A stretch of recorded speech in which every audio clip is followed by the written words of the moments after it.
ETF index mutual funds నేర్చుకుని stock మార్కెట్లో రాణించాలనుకుంటున్నారా? వెంటనే ఈ నెంబర్కి కాల్ చేయండి. అమెరికా వర్సెస్ ఇండియా సుంకాల వార్ ముదిరిపోతూనే ఉంది. మరోవైపు డొనాల్డ్ ట్రంప్ తీసుకుంటున్నటువంటి వీసా పాలసీ రిలాక్సేషన్స్ లేదా కొత్త విధానాలు ఆసక్తికరంగా మారిపోతున్నాయి. ఇప్పుడు గతంలో అమలు చేసిన వీసా బాండ్ పైలట్ ప్రోగ్రామ్ని మళ్ళీ ఇంకోసారి దుమ్ము దులిపి అమలు చేయడానికి అమెరికా ప్రభుత్వం సన్నద్ధమవుతుంది. అసలు ఈ వీసా బాండ్ ప్రోగ్రామ్ ఏంటి? అమెరికా వెళ్ళాలంటే ఇండియన్స్కి ఈ ప్రోగ్రాం వలన వచ్చేటువంటి ఇబ్బందులు ఏమైనా ఉన్నాయా? అసలు ఈ ప్రోగ్రాం ఎవరిని ఉద్దేశించి చేస్తున్నారు? దీన్ని విశ్లేషించే ప్రయత్నం చేద్దాం. మనతో పాటు అమెరికా నుంచి లైవ్లో జాయిన్ అవుతున్నారు లాల్ రీసెర్చర్ సాయి శ్రీనివాస్ రెడ్డి గారు. సాయి శ్రీనివాస్ గారు నమస్తే. నమస్తే sir.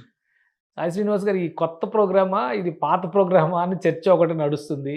Bond program, visa bond pilot అవును. ప్రాజెక్ట్ అని ఆల్రెడీ ఇంత ముందర చేశారు, ఆపేశారు. ఎప్పుడో 4-5 ఏళ్ళకి, అంటే అప్పుడు కూడా ట్రంప్ ఉన్న టైంలోనే జరిగింది. ఏంటి అసలు ఈ ప్రోగ్రామ్ కాన్సెప్ట్ ఏంటి? ఎవరిని ఉద్దేశించి మళ్ళీ అమలు చేయాలనుకుంటున్నారు? సో యూజువల్‌గా ఈ బాండ్ ప్రోగ్రామ్ అనేది ఈరోజు కొత్త ప్రోగ్రామ్ కాదు సార్. మీరు చెప్పినట్టు ఇది ఆల్రెడీ 2020లో ఇంప్లిమెంట్ అయింది. అంటే ఆ రోజు 200 నుండి 300 అప్లికెంట్స్‌కి ఇలా వీసా బాండ్ అనేది ఇవ్వడం జరిగింది సార్. అట్లనే ఇది already immigration and nationality act చట్టం ప్రకారం ఆల్రెడీ ఈ వీసా బాండ్ రిక్వైర్మెంట్ అనేది ఉంది. అంటే ఎవరికైనా గానీ వాళ్ళ మీద డౌట్ ఉంటే వాళ్ళు తిరిగి రారు, తిరిగి పోరు, ఇక్కడే ఉండిపోతారు, అమెరికాలో ఉన్నారు అనుకుంటే మాత్రము వాళ్ళకప్పుడు బాండ్ పెట్టి మీరు లోపలికి రండి అనేది చెప్పడానికి అది ఎప్పటి నుండో ఉంది. ఈ రోజు కొత్తేం కాదు. కానీ ఇతను ఏం చేస్తున్నారంటే ట్రంప్ అడ్మినిస్ట్రేషన్ వచ్చిన తర్వాత అంటే కొంచెం కఠినంగా ఈ వీసా పాలిసీస్ తీసుకొని రావాలని మళ్ళీ ఇది ఇంప్లిమెంట్ చేయడానికి ట్రై చేస్తున్నారు సార్, అంతే. అంటే గతంలో చేసినప్పుడు ఏ కంట్రీస్‌కి పైన ఇంప్లిమెంట్ చేశారు? అందులో వచ్చే ఇబ్బందులేంటి? సో యూజువల్‌గా లాస్ట్ టైము అంటే చాలా తక్కువ కంట్రీస్ సార్. అంటే ఇప్పుడు ఈ జాంబియా, మలావి, లిబియా, ఈ కొన్ని దేశాలు ఉంటాయి కదా సార్. కొంచెం సివిల్ వార్ నడిచేది. లేకపోతే అక్కడ ఈ పాస్‌పోర్ట్ ఇష్యూ చేసేటప్పుడు సరిగ్గమైన సెక్యూరిటీ డీటెయిల్స్ తీసుకోకుండా ఇష్యూ చేయడము. లేకపోతే హై ఓవర్ స్టేస్ ఉంటాయి కదా సార్. ఇక్కడికి ఈ దేశాలకొచ్చేసి కంప్లీట్‌గా చానా రోజులు ఉంటారు అనుకున్న వాళ్ళ డౌట్ పడినోళ్ళందరికీ ఇష్యూ చేయడం జరిగింది సార్. అంటే ఆ రోజు ఏందంటే ట్రంప్ అడ్మినిస్ట్రేషన్‌లో ఇది ఇంప్లిమెంట్ చేయాలి అనుకోవడం స్టార్ట్ చేశారు. ఇది బైడెన్ అడ్మినిస్ట్రేషన్‌లో ఇంప్లిమెంటేషన్ జరిగింది సార్. ఓకే. బైడెన్ అడ్మినిస్ట్రేషన్ వస్తేనే ఆ రోజు కోవిడ్ అనేది స్టార్ట్ అయిపోయింది అప్పటికే.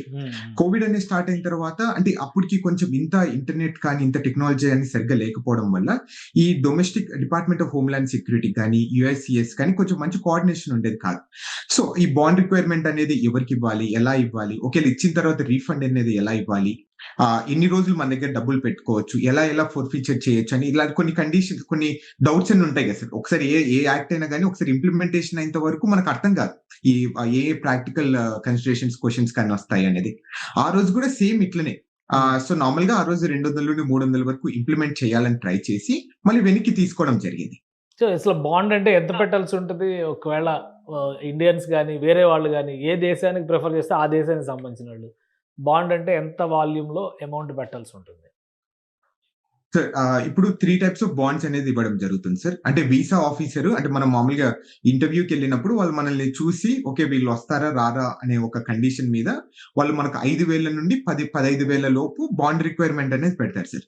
అంటే 5,000 ఇవ్వచ్చు, $10,000 ఇవ్వచ్చు, $15,000 ఇవ్వచ్చు. అంటే సుమారు ఎట్లా కాదనుకున్నా గాని 5-6 లక్షల నుండి సుమారు 13-14 లక్షల వరకు బాండ్ రిక్వైర్మెంట్ అనేది పెడుతున్నారు సార్. సో ఇది ఓన్లీ ప్రస్తుతానికైతే ఒక 2 దేశాలకు మాత్రమే ఎలిజిబిలిటీ వచ్చింది సార్. అంటే మలావి అండ్ జాంబియా దేశాలకు మాత్రమే.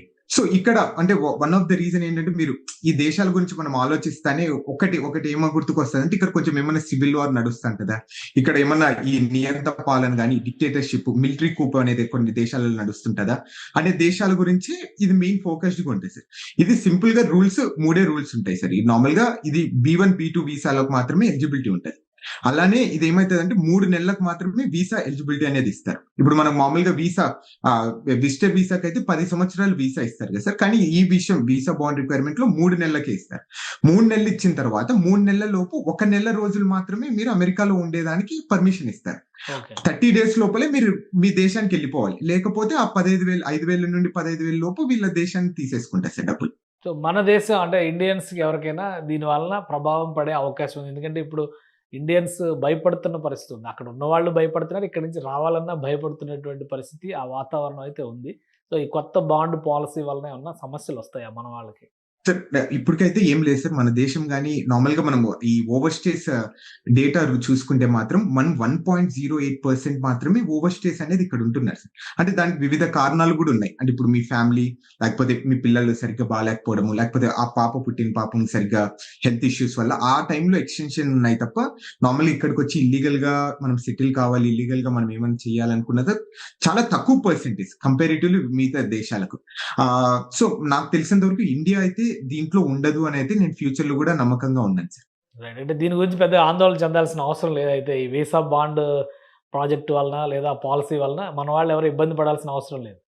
ప్రస్తుతానికైతే మనం ఏం ఇబ్బంది పడాల్సిన అవసరం లేదు సార్. కానీ మనకి ఇంప్లిమెంటేషన్ జరిగితే మాత్రము సో మన వాళ్ళు కూడా చాలా ఆలోచిస్తారు. అంటే మనం అమెరికాకి $15,000 పెట్టి షూరిటీ పెట్టి మనం అమెరికాకి పోవాలా వద్దా అనేది కూడా సో చాలా కండిషన్స్ అనేది కన్సిడరేషన్ కి తీసుకుంటాం కదా సార్. అంటే మనం అంత ఖర్చు లాస్ట్ పెట్టి టైం పోగలమా ఇంప్లిమెంట్ లేదా? చేసినప్పుడు కూడా వీటి వలన విజిటింగ్ తగ్గిపోయింది, అమెరికా వచ్చేటువంటి యాత్రికుల సంఖ్య కూడా తగ్గిపోయింది అనే అభిప్రాయాలు వచ్చినాయని ఒక కొంత ఫీడ్బ్యాక్ వస్తుంది. అయినా కానీ మళ్ళీ ఇప్పుడు ఇది తీసుకోవడం వలన ప్రయోజనం కలుగుతుందా అమెరికాకి? సార్ ఐమ్ ప్రిటీ ష్యూర్ అమెరికాకి అయితే తప్పకుండా ఏ ఇష్యూలైనా కానీ ఇది కానీ వీసా ఇంటిగ్రిటీ ఫీ కానీ మీరు ఆల్రెడీ మనం మాట్లాడుకున్నాం $250 అనేది అదనంగా ఖర్చు పెట్టాలని. సో ఏదైనా కానీ ఇది లాస్ట్ కి అమెరికాకి అనేది బెనిఫిట్ ఉంటుంది సార్. ఎందుకంటే మనీ అనేది ఇన్ఫ్లో వస్తుంటది కదా సార్ ఈ దేశానికి. ఓకే. సో అట్ లాస్ట్ మనం నష్టపోతాం ఎక్కడైనా కానీ. అమెరికా కానీ మాత్రం టూరిస్టులు తప్పకుండా తగ్గిపోతారు బెనిఫిట్ కదా, పొందుతుంది. టూరిస్టులు తగ్గిపోతారు కదా. $15 లక్షలు అక్కడ బాండ్ రూపంలో పెట్టి వెళ్ళడం అవసరమా అనుకుని వేరే చోటుకి వెళ్ళొచ్చు కదా, కెనడా వెళ్ళొచ్చు పక్కనే ఉంటుందని చెప్పని, ఇంకా వేరే ఏమన్నా కంట్రీస్కి వెళ్ళొచ్చు కదా.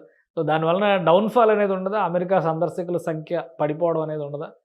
సార్ అంటే మనం ప్రాక్టికల్ గా ఇది ఇంప్లిమెంటేషన్ అవుతుందా కాదా మన ఇండియాకి అనేది పక్కన పెట్టుకుంటే ఇది ఆల్రెడీ గత 5-6 నెలల నుండి సో ఈ టూరిస్ట్ వీసా కానీ F1 వీసా కానీ విపరీతంగా తగ్గిపోవడం జరిగింది సార్. అంటే మన ఏదో ఒక న్యూస్ చూస్తుంటే $44 బిలియన్ ఈ టూరిజం F1 వీసా మీద వచ్చే డబ్బులు అమెరికాకి రాకోకుండా వెళ్ళిపోయినాయి. అంటే వివిధ దేశాలకు ఆస్ట్రేలియా కానీ జర్మనీ కానీ కెనడా కానీ.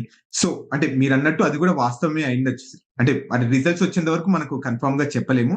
కానీ ఇది మాత్రం ప్రస్తుతానికి రెండు దేశాలకే అప్లికబుల్ కాబట్టి మనం ఇప్పుడు సో అంటే ప్రస్తుతానికి అమలు చేయడం పక్కా అయిపోయిందా, అంటే డేట్ ఫిక్స్ అయిపోయిందా అమలు చేయడానికి? ఆగస్ట్ 20 నుండి ఇది ఇంప్లిమెంటేషన్ జరుగుతుంది sir. Right. Thank you Srinivas Reddy గారు, మీ అభిప్రాయం తెలియజేస్తుంది. ఇది అమెరికా ప్రభుత్వం తీసుకున్నటువంటి ఒక కొత్త నిర్ణయం, పైలట్ ప్రాజెక్ట్ అని గతంలో చెప్పారు. ఇప్పుడు అదే నిర్ణయాన్ని మళ్ళీ అమలు చేస్తూ వీసా బాండ్ పాలసీని అమల్లోకి తీసుకొస్తున్నారు డొనాల్డ్ ట్రంప్. ఈ విధానం ప్రకారం ఏంటంటే అమెరికా సందర్శనకు వెళ్ళేవాళ్ళు B1, B2 వీసాలు పొందాలనుకునే వాళ్ళు ముందుగానే షూరిటీ డిపాజిట్ పెట్టాల్సి ఉంటుంది. కాబట్టి ప్రస్తుతానికి 2 దేశాలని ఈ లిస్టులో పెట్టారు. మిగతా ఏ దేశాలు చేరతాయి, అమెరికా సందర్శకుల సంఖ్యపైన ఇది ఎలాంటి ప్రభావం చూపిస్తుంది అనేది ఆగస్టు 20 నుంచి ఇంప్లిమెంటేషన్ అవుతుంది. కాబట్టి ఆ తర్వాత సమీక్ష చేయాల్సిన అవసరం ఉంటుందని చెప్పని భూమిరెడ్డి సాయి శ్రీనివాస్ రెడ్డి గారు చెప్తున్నారు. ఇది special discussion. Keep watching. Suman టీవీలో మీ పర్సనల్ అండ్ బిజినెస్ ప్రమోషన్స్ కోసం కింది నెంబర్కి కాంటాక్ట్ చేయండి.